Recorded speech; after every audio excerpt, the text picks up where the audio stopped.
Well, the online B2B travel distribution platform TBO Tech made a stellar entry on the bourses, listed at 1426 rupees versus the issue price, which was 920 rupees. Now, TBO Tech's co-founder and joint managing director Ankush Nijhawan and Gaurav Bhatnagar are both with us. Gentlemen, morning, and thank you for taking the time out and speaking to CNBC TV 18. Congratulations on a good listing. Ankush, I want to start with you. You know, of course, the space that you're in is growing in a huge way, and the online B2B distribution platform, right, in travel, I want to understand what kind of growth rates are sustainable over the next couple of years, and what's the big trigger for you going ahead? So first of all, thank you for inviting us this morning on a very, very happy day for all of us at TBO. I think for us, what we have done in the past, is what we will continue to build. And the growth, what we have demonstrated in the last 2-3 years. Our fundamentals are strong. We believe in building the business in the right way and ensuring that we deliver the right services both to our supply and our demand. On the other side, the tailwinds are definitely, in the favor of the tourism and hospitality industry. We all read this, there's no rooms available. People are traveling across the world. The airlines are adding more aircraft in India. Plus, the airport is putting a lot of money behind the infrastructure. So I think all these, the things which will definitely help us to grow, to the levels we expect, and keeping in mind the fundamentals, what we've been delivering for our partners and suppliers. So can you help us with some numbers now that you're listed? What is the kind of growth rate that one can assume for the business, both on the top line as well as the expected margins in both FY25 and 26? So our intention is to, maintain the same rates what we have done in the past. But now as we go forward, let's see, which way we go. But definitely, we are very positive on what we want to do and our growth rates as well. Right. Gentlemen, morning. Ankush and Gaurav, and congratulations once again. Super listing. Prashant here. Ankush, so when you say expect to continue to grow, FI between 21 and 23, revenue CAGR was some 174%. Now, of course, that was also marked by COVID, so you're kind of coming off a low base, and so maybe not exactly comparable. Would you want to put some numbers to it, even in the ballpark? That'll be helpful. So, Prashant, look here, you're right. Coming out of COVID, obviously it was a small base.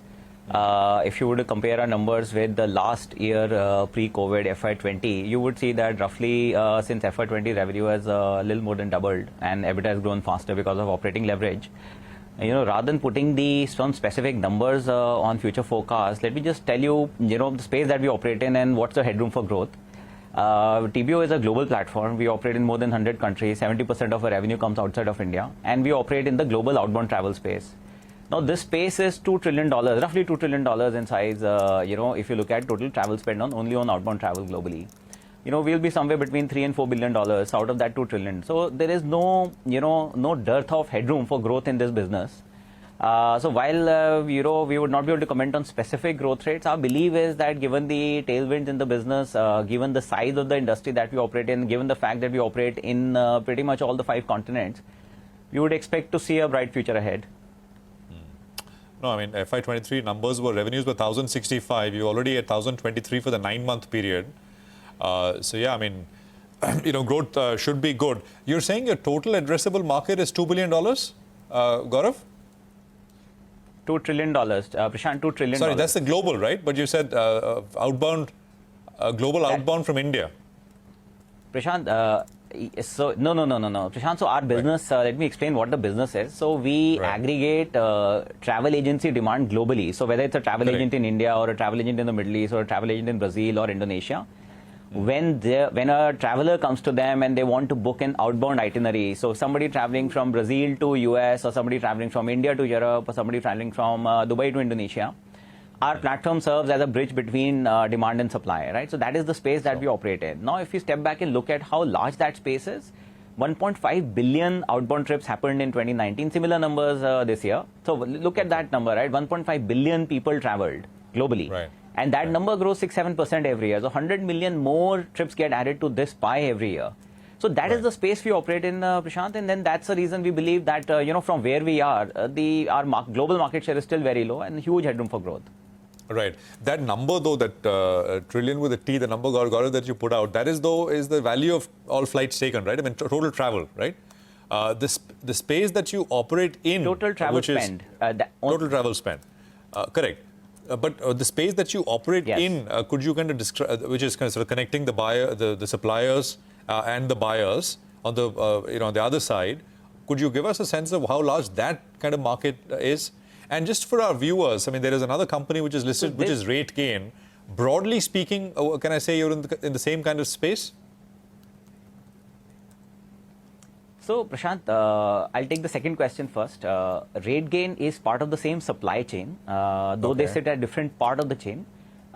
We use a platform like RateGain to get access to travel supply from hotels, right? So, while we negotiate with the hotels directly, but when we need access to rates and inventory, we connect to platforms like RateGain. So, RateGain is very much a partner. On the size of the market, Prashant, sometimes it's surprising to see how large travel industry is, but just outbound travel spend is in the space of $2 trillion, right? If I were to double click on that, just the hotel spend, right? The global hotel GTV is a little short of $1 trillion, right? So that's the kind of space that we are operating in. And because we are operating in a global space, we are operating in across all the 5 continents. We do believe that when we look at addressable market, we do look at the global addressable market. I just have one final question for Ankush before we let you go. Any other growth avenues or areas of growth apart from the hotels and the airline space that you're looking at in the near future? So we will definitely, build on our ancillary products, which is primarily rail, sightseeing, Eurorail, which I think car rental, for example, because we want to complete our offering to the travel buyers, which helps us to, further, get more stickiness from them. It also helps us to get more wallet share, on that transaction with us. So that's definitely a plan, apart from obviously deepening and building our hotel and air business as well, which is our prime focus. Gaurav, would you want to give us a little bit of color on what margins? I mean, what's the headroom to? I mean, margins were at about 18% or so last year. What's the steady state we can expect from TBO? So look, Prashant, our business has operating leverage in it, and if you see historically, last 3 years, our margin our EBITDA margins have been growing. The company's strategy is that from a take rate perspective, which is the commission that we keep for ourselves versus what we leave for travel agents on the table, we don't want to change that at all, right? We want to make sure that the platform is not expensive for the buyers or the sellers to operate on. So we are banking on the fact that top line growth will translate into higher bottom line growth because of operating leverage over the next few years, and hence EBITDA margins should expand from where we are. So essentially, the number of what we should track. I mean, the one metric that we should track is the number of bookings that you're handling. That's the number to track. I mean, because I think pricing. Internally, the North Star metric is how many travel agents are operating on the platform every day. The business is the platform business, so there are network effects. We know that historically the GTV grows faster than the number of active travel agents, right? So that's kind of like the number we like to track. Okay, all right. We'll leave it there and we'll sort of have you back for a longer chat. Interesting space, and thank you very much for joining us with a lot of that perspective. Ankush and Gaurav, congratulations once again from all of us here on a very superb listing today.